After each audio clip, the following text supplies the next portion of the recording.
तालिबान की commando force Pakistan border की ओर बढ़ चली है।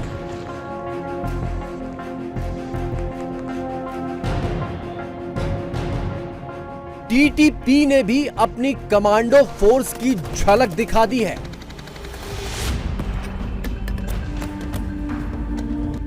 और मुनीर के दुश्मन टीटीपी कमांडर काजिम का नया पैगाम भी आ गया है। मुनीर अफगानिस्तान में भारत क्यों ढूंढ रहा है? इंडिया से पंगा लिया, अब अफगानिस्तान से पंगा लेने का शौक रखते हैं। पाकिस्तान में पठान वर्सेस मुनीर के मुसलमान। जनरल मुनीर का जानी दुश्मन काजिम, टीटीपी यानी पाकिस्तानी तालिबान का कमांडर, वही काजिम जिसने मुनीर को मैदान में आने की चुनौती दी थी। उसी काजिम की तरफ से मुनीर के नाम नया पैगाम आ गया है। इस्लामाबाद की मशहूर फैसल मस्जिद पर टीटीपी ने अपना झंडा फहरा दिया है। टीटीपी ने अभी ये काम एआई के जरिए किया है और वीडियो इंटरनेट पर डाल दिया है, लेकिन इरादा इस तस्वीर को हकीकत में उतारने का है। 3 दिन पहले इसी फैसल मस्जिद के सामने से एक अनजान टीटीपी लड़ाके ने फोटो पोस्ट की थी इस मैसेज के साथ कि मुनीर अगर काबुल में घुसा तो इस्लामाबाद उड़ा देंगे। और आज उसी फैसल मस्जिद पर टीटीपी ने अपना झंडा फहराने का इरादा जता दिया है। अफगानिस्तान की कमांडो फोर्स की तस्वीर भी सामने आ गई है। पहाड़ों पर चढ़ते हुए तालिबान फोर्स के कमांडो पाकिस्तान बॉर्डर की ओर बढ़ते हुए दिखाई दे रहे हैं। कहा जा रहा है कि 2021 में अमेरिकी फौज से भिड़ने के बाद ये कमांडो पहली बार दिखाई दिए हैं। इसका मतलब क्या है, ये पाकिस्तान को बेहतर समझ आ रहा है।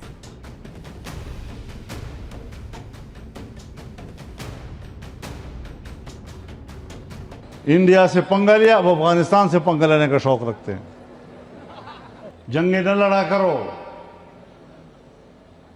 मुसीबत यह है कि हमारी फौज जंग भी लड़ती है और हमारी फौज मुज़ाकरात भी करती है।